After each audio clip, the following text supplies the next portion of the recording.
All right. Everybody get some food, get some coffee, and find a nice seat. Want to welcome you. My name is David Loving. I'm the president and general manager of Univision Houston. Welcome to the Houston Hispanic Digital Summit here at the Euphoria Lounge, the one-of-a-kind space. We're very glad you're here.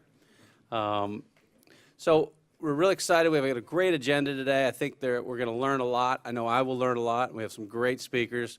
So I'm just really thrilled that you all can take the time out of your busy day to be here. I'd like to start out by introducing our first speaker, Chiqui Cartagena, who is a Senior Vice President of Political Advocacy Group for the Univision at UCI. Chiqui is responsible for providing thought leadership and strategic guidance to political candidates and advocacy organizations interested in reaching Hispanics across all political parties and affiliations. In 2012, Cartagena received the Ag Color Legend Award in recognition of her tireless efforts in leading the conversations about Hispanic community. In 2007, she was named the Hispanic Director Marketing Professional of the Year by the Direct Marketing Association. Her first book, Latino Boom, Everything You Need to Know to Grow Your Business in the U.S. Hispanic Market, was published by Random House. Her second book, Latino Boom 2, Catch the Biggest Demographic Wave Since the Baby Boom, was published in 2003. Chiqui is a tremendous leader here at UCI. We're so thrilled that she's taken the time to be here today, so please give her a warm welcome. Chiqui.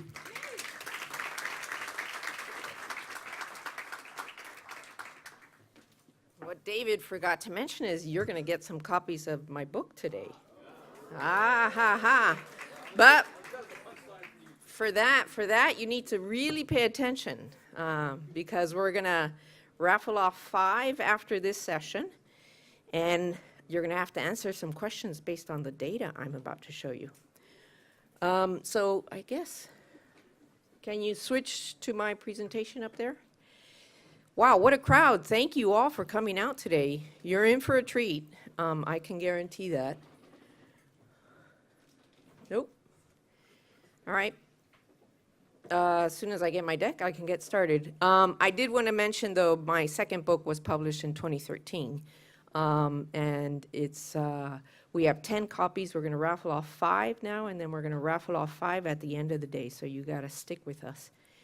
And while I wait for the back room to get the deck up, I do want to acknowledge my great friend, my inspiration, my leader of many, Alex Lopez Negrete, who, of course, is an institution. He's in the Smithsonian. That's how much of an institution he is. And his team, his social media team, Alex obviously does a lot of work with a little company called Walmart. And we're going to show you some of the great work that we're doing with Alex and his team. Look at that. That's me. Just waiting for the back room. So I am going to show you about 40 slides, and then it's going to be followed by my colleague Simone talking about, talking about a deeper dive into the Hispanic behavior online. But let me start by sharing with you information that I think brings you a consumer that is a more consumer. And I'm going to explain that concept in just a second. I have the great privilege of working for this great company called Univision. And Univision started not too far from here in a little town called San Antonio over 60 years. And for the past 60 years, we've been serving this community proudly, entertaining, informing, and empowering this community. Our crown jewel, of course, is the station you're at right now, Univision, but I put this slide, and that's the only Univision slide I have on my whole deck, so don't worry, to show you how much we've grown. Actually, over the past 5 years, we've grown tremendously. We now reach over 108 million unique users every month, both in English and in Spanish. Our crown jewel, of course, is Univision, the station, our second broadcast network, Unimás, Galavisión, Univision Deportes, et cetera, et cetera. But we have been growing a lot in the English language space with the acquisition of The Root and The Onion and the Fusion and the Fusion Media Group. So if you don't know about those properties, make sure you ask somebody on our teams about them. All right. I want to start with a quote from somebody who's a little influential in the financial markets, Morgan Stanley. According to a deep dive Morgan Stanley did last year, Hispanics will actually outspend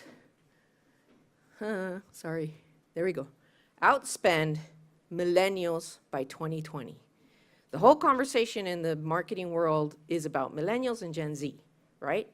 And millennials, how big they are, they're 80 million strong, they're bigger than the baby boomers. And yet, Morgan Stanley is saying, whoa, whoa, people, keep in mind that Hispanics will outspend millennials by 2020. That's 3 years away from now. So we're talking about a demographic group that is very important for your plans and for your growth of your businesses. In fact, we already are expected to account for $1.7 trillion in Hispanic buying power by 2019. This is according to the Selig Center in Georgia that tracks economic buying power of all minority and majority groups in this country. And when you look at the different sectors, you can see very clearly that Hispanics are actually driving the growth across key categories. Look at that, 53% of the growth in auto sales comes from Hispanics versus 23% for non-Hispanics. Look, Hollywood studios could not open up movies, quite literally, without Hispanics going to opening night weekend. 40% of the growth in movie sales, ticket sales, are coming from Latinos. Healthcare, an issue I know that is near and dear to many of you in the room. 67% of the growth of spending comes from Latinos versus 42% for non-Hispanics. Food away from home and food at home, very important categories also, I know, represented in the room. Double digit, 47% for food away from home and 35% for food at home. Clothing, technology, another big sector, 37% of the growth versus 18, almost double, more than double. And then, of course, beauty and telecom. These are facts. This is MPD data. This is IHS data. This is important facts for you guys to keep in mind. And part of the reason why we're driving this growth is because we're driving the growth of the population. Another big thing you need to keep in mind, there are right now 58, they're in 2016, so we've already grown since then, 58 million Latinos in the United States. That does not include the 4.5 million Puerto Ricanos. How many are Puerto Rican in the house? All right, Boricua. I'm half Puerto Rican. The 4.5 million Puerto Ricans in Puerto Rico are not included in that number. So add 4.5 million, we're at 62 million people who are consumers that you can reach with your marketing campaigns. We represent 18% of the total population, but 53% of the population growth. More than half of the total U.S. population growth is coming from Latino parents.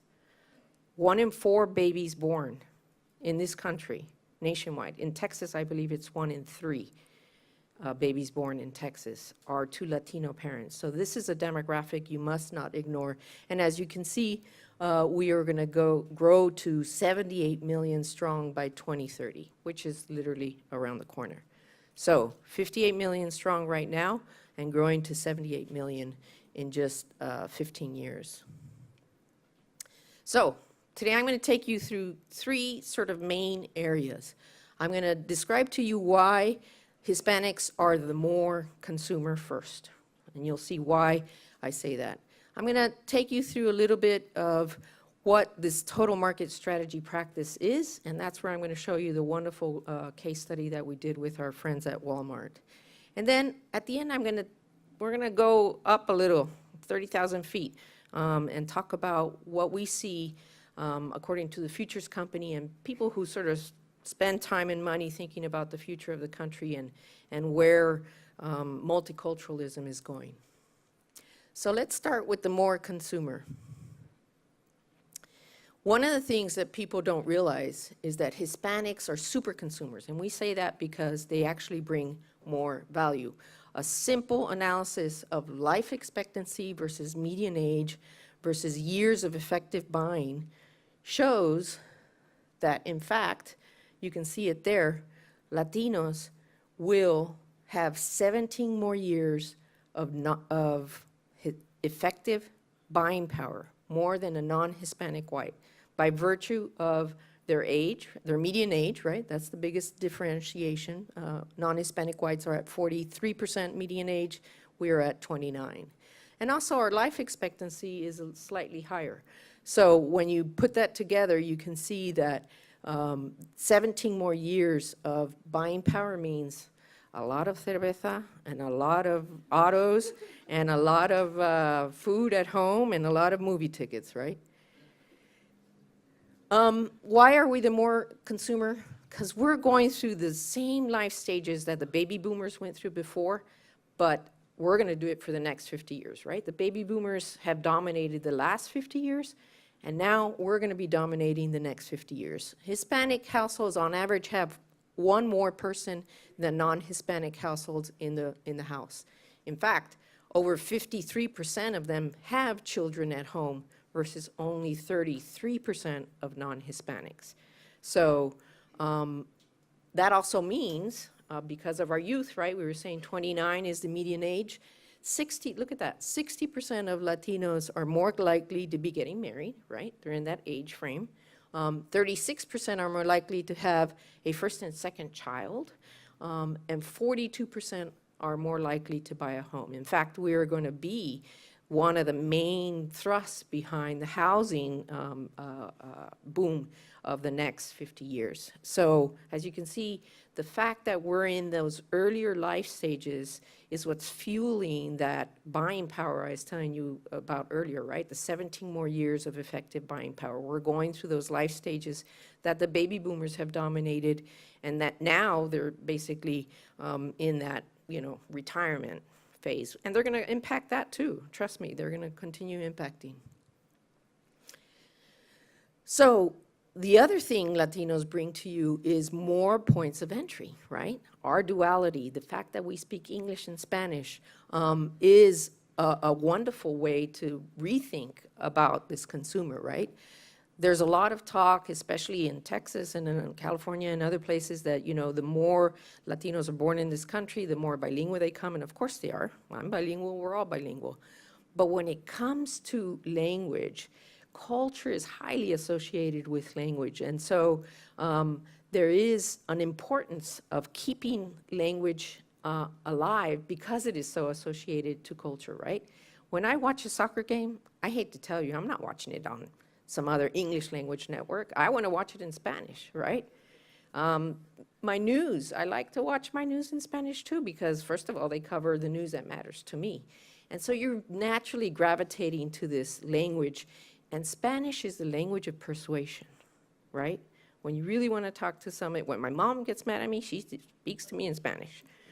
But this is to show you that Spanish is not going away, right? The percentage continues to grow and is, obviously we're acknowledging that Spanish and English will obviously be still the strength and the growth of the community, but with Latinos having babies and parents really wanting to acculturate, right, to keep their culture alive, what we see a lot is this.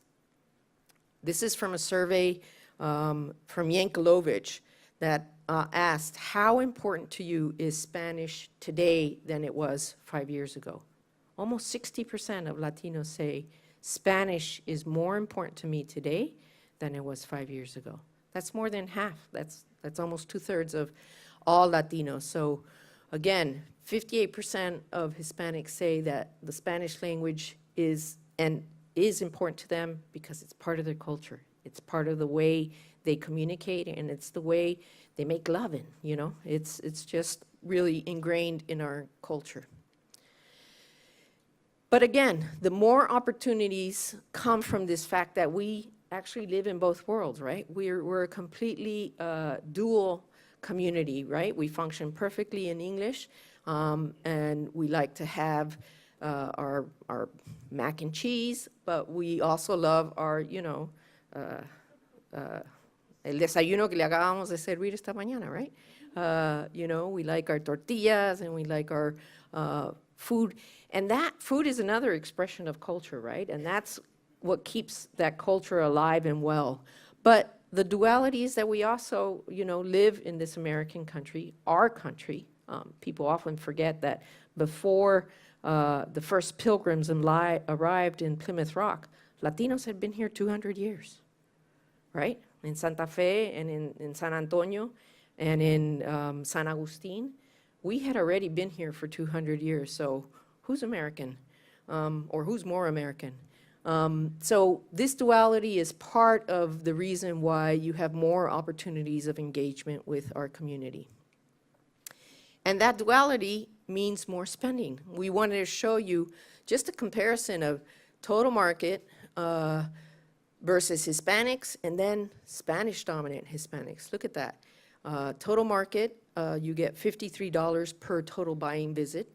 With Hispanics in general, that's both English and Spanish, bilingual Hispanics, you get 54, but look at that.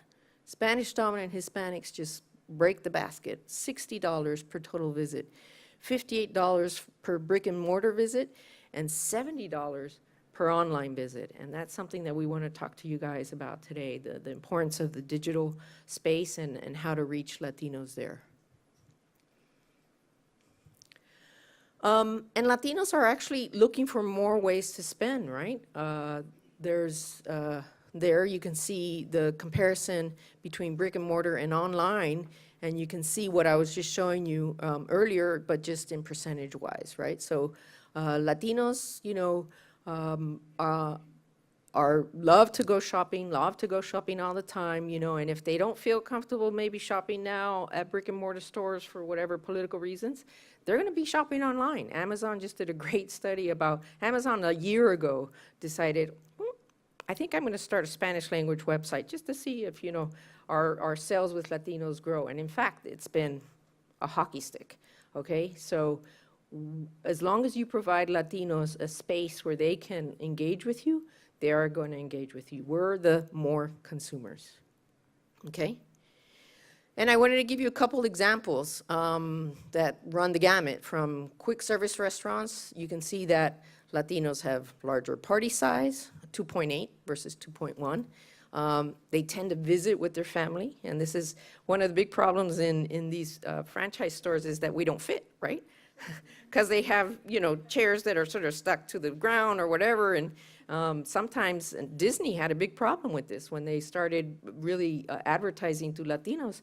They were realizing that the whole family, because we have big, large, extended families, couldn't fit in some of the places, the fast food eateries that they had around, Magic Kingdom, et cetera. So we tend to visit twice as much with large families, and we are now contributing 19% to the category, which is worth $54 billion. So that's over-indexing from the average. And then on the other side of the spectrum, if you will, luxury auto. And I know there are a few auto people in the room, and welcome. Look at that. The sales growth for Hispanics is up 4% versus flat for the total market. But look at that.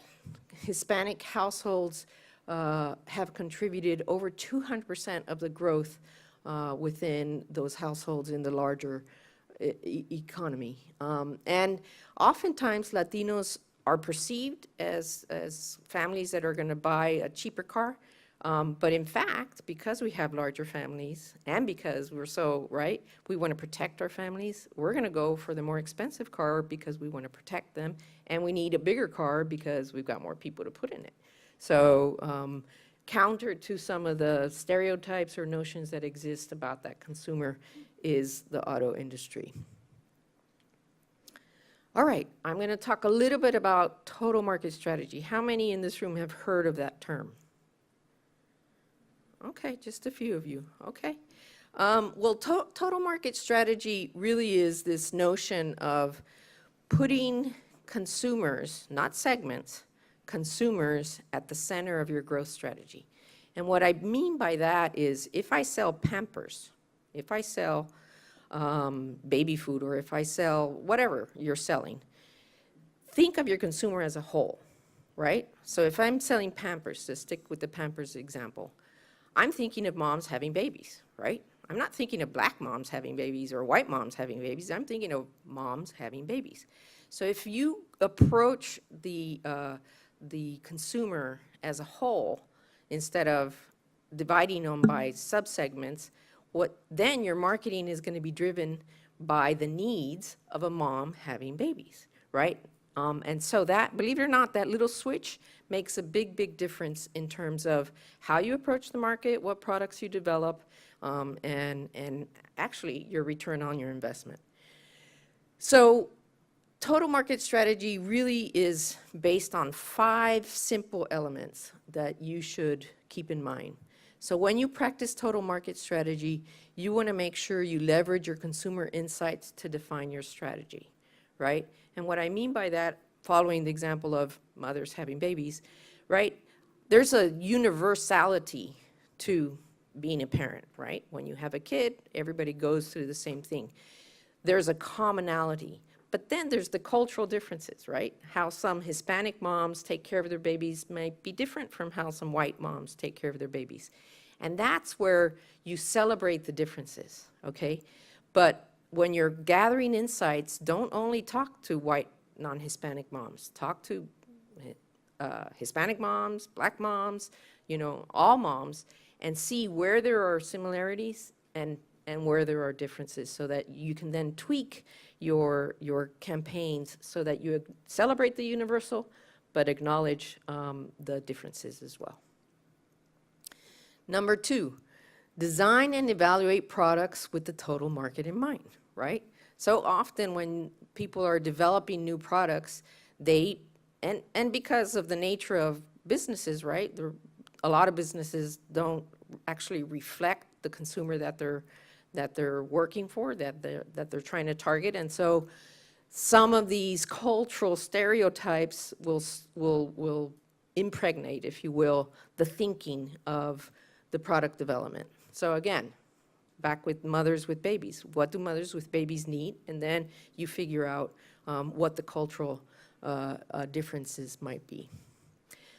Here you go. Once you have that, right, because you've already done your research, right, you already know what's the same and what's slightly different between each segment, then you can use the insights you gathered from the first 2 elements of this to then create culturally relevant marketing. And that's really what Lopen de Grete is a genius at doing, and all the Hispanic agencies. But that's really the differentiator of hiring a Hispanic agency is you're hiring somebody who really knows the market, who can help you uncover those insights, and then who can leverage those insights for their marketing campaigns to be more successful with our consumer.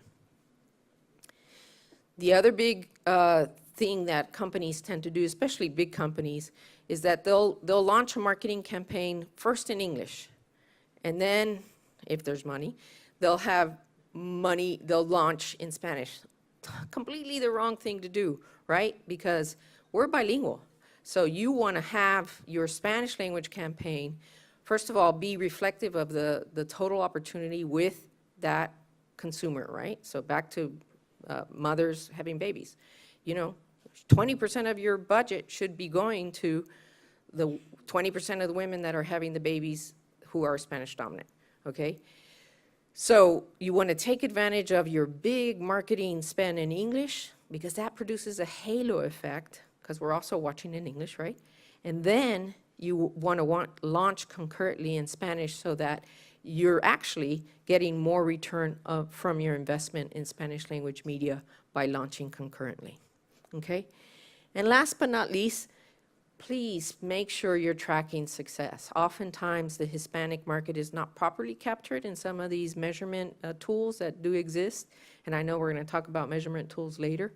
But if they're not being properly captured in your segment, in whatever industry you are, set up some pre and post marketing metrics so that you can see the success. Or if something's not working right, tweak so you can see how it performed and then tweak so that you can iterate again and optimize for the next round. Okay? Very simple, total market strategy. Hopefully This next case study I'm going to share with you is from this wonderful leader in the market again, Lopez Negrete's client, Walmart. The digital team came to us with a challenge, and I have a like 2.5, 3-minute video that'll explain it better than me.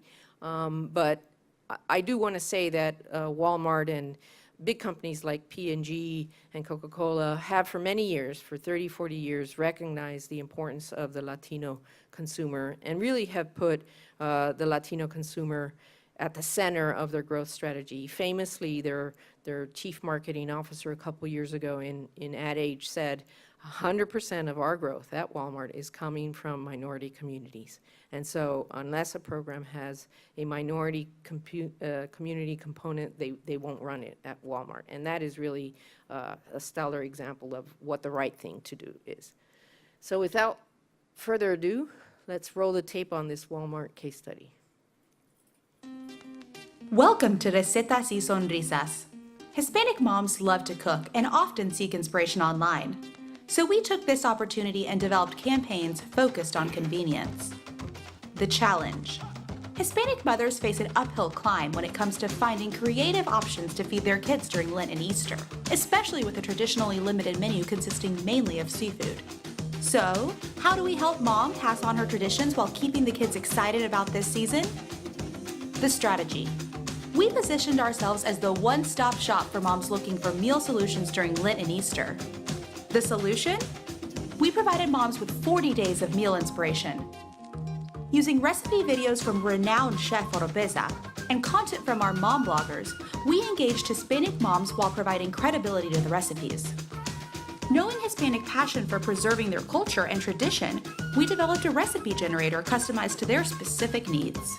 We also developed 2 online videos, a mobile-friendly site, social media assets for Facebook and Pinterest for both Walmart and Chef Oropesa's properties, and influencer toolkits. We designed this site with the flexibility to leverage solutions adaptable enough to create a long-term property. After Easter, we moved on to the Summer Fresh campaign to help moms while their kids were out of school. Hispanic moms face the same challenge to keep their kids engaged during the summer. Only now, the pressure's on to keep their entire family satisfied with more meals throughout the day. Hispanic moms cook from scratch more often than not and are very keen on the ingredients they use, putting an emphasis on sensorial stimuli and appetite appeal. The strategy. Once again, we positioned ourselves as the one-stop shop for meal solutions, now with a focus on fresh locally grown produce, organic ground beef, and fresh baked bread. The solution? Capitalizing on the Recetas y Sonrisas property, we amplified the menu options through the site's recipe generator to bring Hispanic moms creative and relevant recipes using our fresh variety of products. We also developed 3 online videos, a mobile-friendly site, and owned social media assets. With our partner, Univision, we capitalized on the Copa America tournament to bring specific recipes from each participating country. How do both campaigns measure up? The site Recetas y Sonrisas generated over 400,000 sessions, while 57% of our videos were played from start to finish. 60% of the sessions were viewed through mobile, and 17% of our viewers were repeat visitors, who also spent an average of 2.5 minutes engaged on our page. How was our engagement on social media? Our content was exposed to millions, including Walmart's established Pinterest and Facebook communities, as well as the online audiences of our brand ambassadors, Chef Oropesa and the Walmart mom bloggers. The Recetas y Sonrisas landing page connects 3 key Hispanic busy family passions: cooking, language, and family, all the while allowing us to be invited to their table. We became a trusted partner by providing relevant, in-language content and became adaptable to their needs as the seasons changed. Pretty cool, huh? And another thing I want to highlight about Walmart and the work they do with the Hispanics is that it's not about a campaign. You noticed we started with Lent and then we went to summer. They think of the market in marketing programs, longer term marketing programs, right? Each campaign builds on each other, and therefore you have a program, not just a campaign. It's not a one-shot thing, it's a longer strategy, and I really think that's the right way to be thinking about this consumer and this market. I want to wrap up with my third section, talking about embracing a shifting consumer mindset, okay? And what I mean by that is that earlier I spoke about how large Latinos are. We're 58 million strong, right? We're going to spend more than millennials by 2020. And here you can see a chart that really very clearly tracks from 2010 through 2040 how Latinos are growing at a much faster pace in terms of the minority part of the population than the other minorities. They also still grow. African Americans grow from 12% to 13%, so pretty stable there. Asians, who are the second fastest growing community, grow also from 5% in 2010 to 8%, so that's a large jump, a 3% jump. But look at that, Latinos every decade grow by 3% or 4%, right? It's pretty amazing, and that again ties back to that 53% of the total population growth and stuff like that. So very important. The census is now projecting that by 2044, they're always wrong, by the way, but by 2044 we will be a minority majority nation, in which case, right, there you see, 2024 will be a minority majority nation. But what you need to keep in mind as marketers, as smart marketers, is that by 2033, we will be a majority of your basic consumer base, right? 18 to 49. By 2028, we will be a majority of all millennials. 2028, that's around the corner. That's 10 years from now. And already, by 2026, we will be a minority of the younger generations, the Gen Zs. So this is happening, ladies and gentlemen. This is happening as we speak today, tomorrow. The future is now. So let's talk about this rising mainstream in terms that we in the Hispanic marketing world have struggled with, because what does mainstream mean, right? Well, for, I would say, the last 20 years, mainstream really has meant multicultural.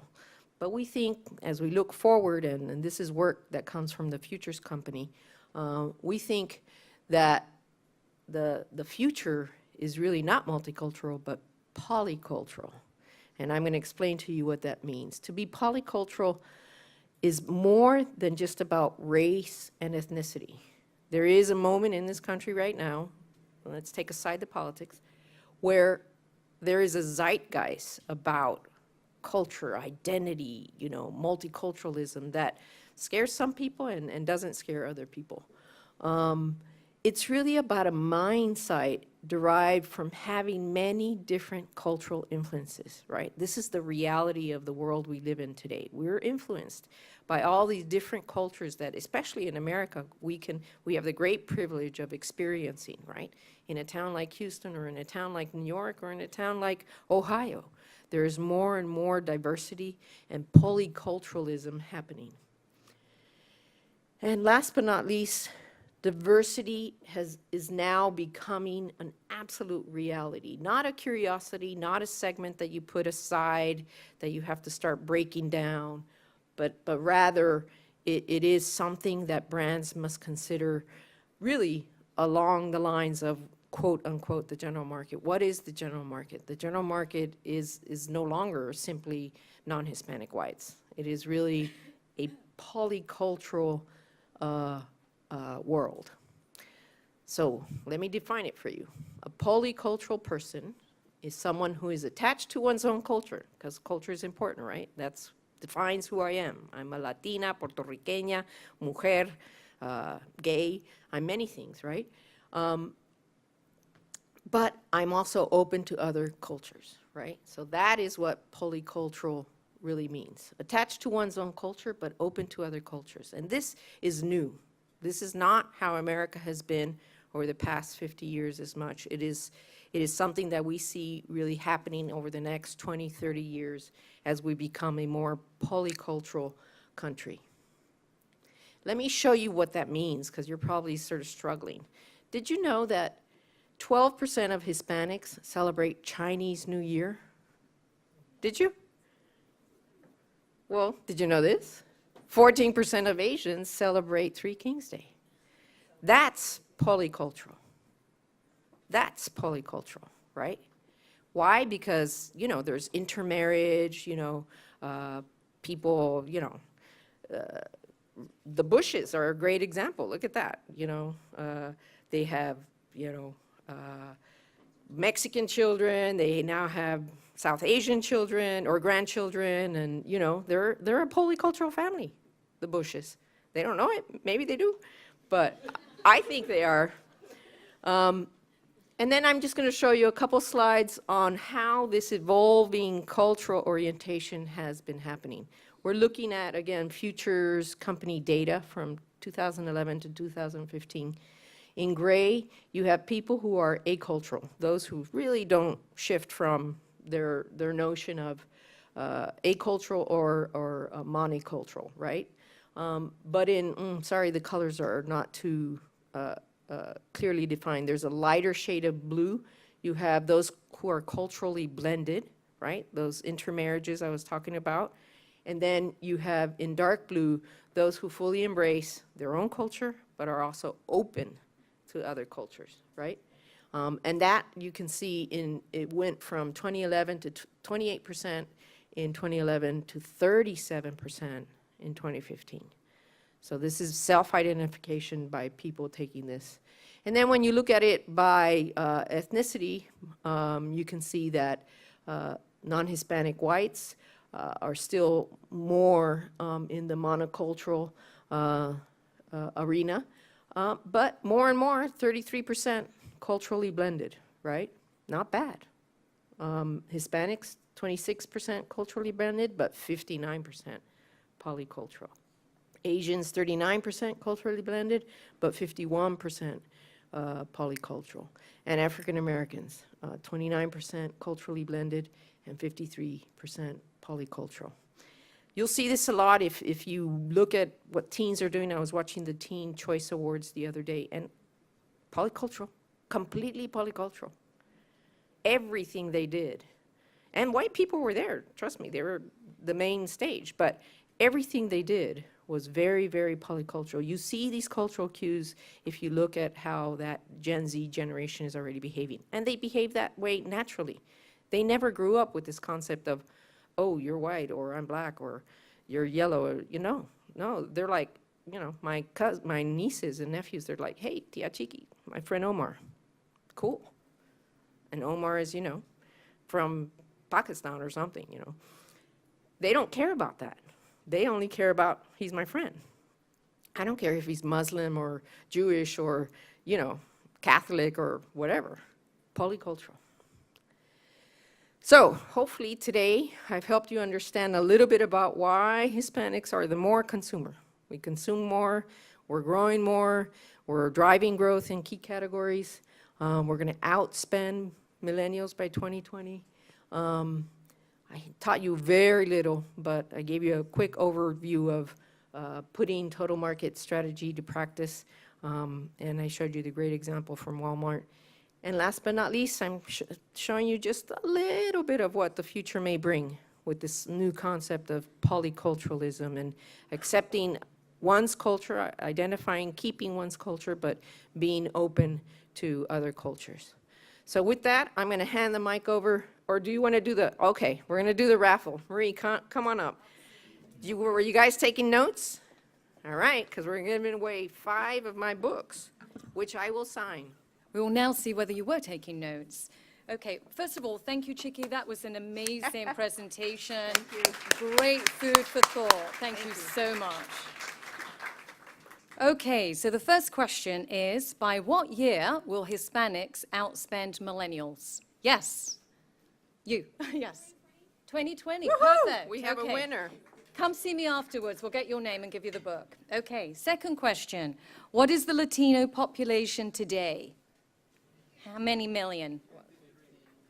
We need a hand, A so hand. we can call on it. Back there. That was the first hand up. 58 million? Yes, perfect. Oh my gosh, we have a very smart audience today. How many more years of effective buying power do Latinos have? Yes. Very good. Okay, what percentage of Latinos say Spanish language is more important today? Sir. 58. Very Yes. And the last one is, what does polycultural mean?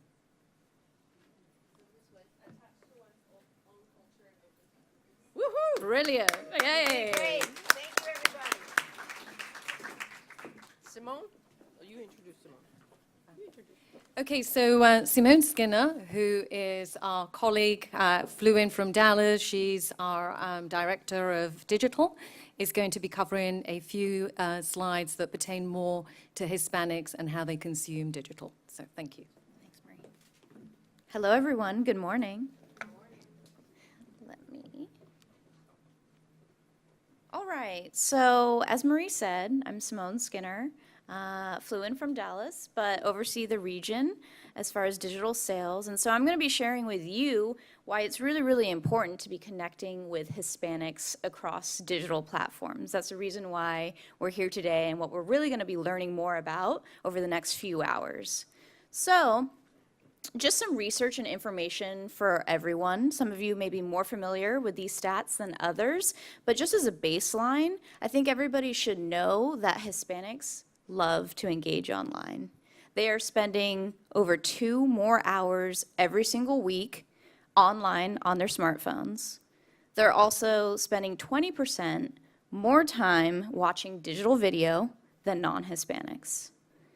Lastly, this is a great summation, they're very, very social, so they're over-indexing on usage across all social media platforms. You'll see the numbers later. They also have an 85% reach on Facebook, which matches total market. So to kind of deep dive on the mobile portion of all the research, we're seeing that there's over 36.5 million US Hispanics that are connecting to the internet via their smartphone. A huge amount. So that's going to be growing by 6 million over the next 3 years. So don't worry, guys. You guys are not going to be tested on this portion with all these numbers. 80% of all US Hispanics are connecting to the internet via their mobile phone. So it's a huge percentage, and it's going to be growing, as we all know, year over year. So it's kind of interesting to look at the mobile activities of Hispanics versus total market. We're noticing that on apps and mobile web, they're spending over 3 more hours every single week. When we look at mobile video, you'll notice that they're spending almost twice the amount of time consuming than total market. So 23 minutes versus Hispanic 43 minutes. You'll also notice that when we look at how users are being reached, a much higher percentage of Hispanics are using apps, mobile web, and mobile video than total market.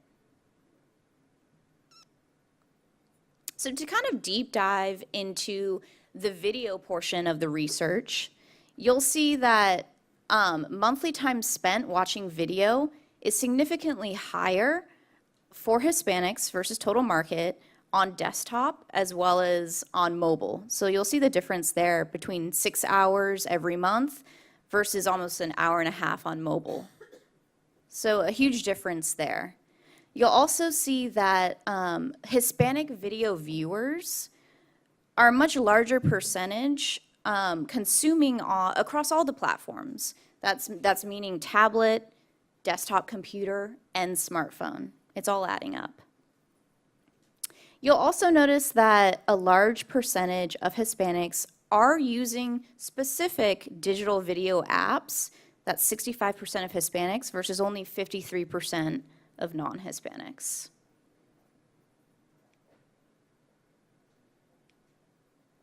So to kind of deep dive on the social media portion, here's just some numbers that we have.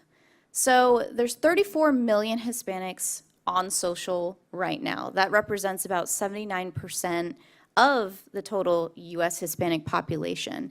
The difference is huge between total market. Only 71% of total market are on social. So Hispanics are very, very social savvy. You'll see in the percentages at the bottom left that Hispanics are much more likely to have all these social media accounts. So it's across the board: Twitter, Snapchat, Instagram, and Facebook. So another thing that kind of, I think it won't be a surprise to anyone, is that Hispanics are consuming social media on their smartphone. Since they're so mobile, they're so social, it only makes sense. So they're spending almost an hour more each week connecting to social media via their smartphone. You'll see kind of the breakout between US Hispanics and total market and how they're accessing social media. And you'll notice that the smartphone percentage is much higher for Hispanic. So as far as what they love on social, the content, we're noticing that they're sharing content every single day. Over 46% are sharing their thoughts, their opinions, and their videos. So it's a daily thing for Hispanics. When we look at Hispanics who are sharing daily, they're very, very attractive consumers, and it's for a multitude of reasons. One of them being they tend to be younger, they tend to be bicultural, have children in the household, they're college graduates, they're more affluent, and they tend to be employed.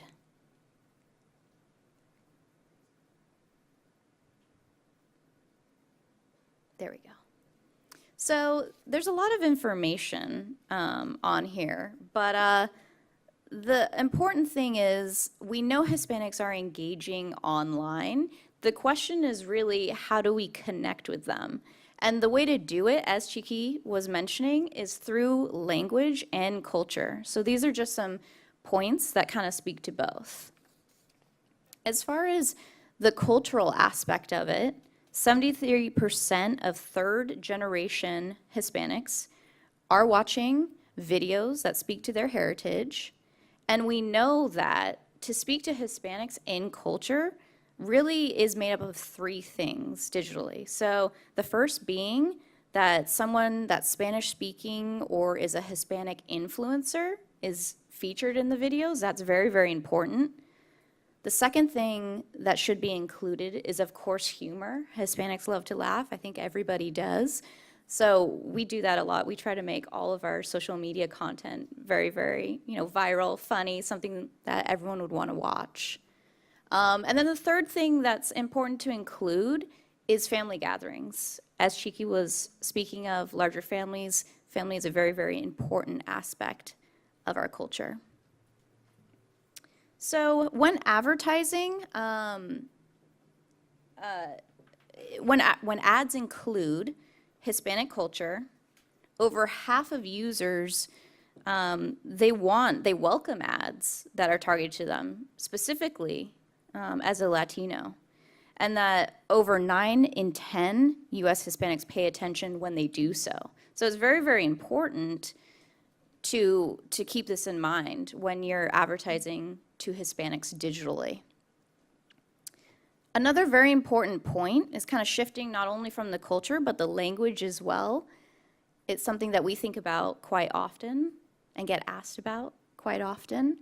But I think it would be surprising for most people to know that according to Facebook, 2 in 3 bilingual Hispanics do still read and watch videos in Spanish. It's important to them. And this makes sense, of course, that 8 in 10 Spanish-dominant users continue to watch video in Spanish. So a huge percentage, 86% to be exact, of US Hispanics believe that speaking Spanish is the way to continue to connect to their culture. And that, I'll go over these a little bit later. You can see them in a larger format in a little bit. But the perception of brands that do advertise in Spanish do benefit across Spanish-dominant and bilingual users. So they're perceiving brands that speak to them, as that they value them and that they're more trustworthy.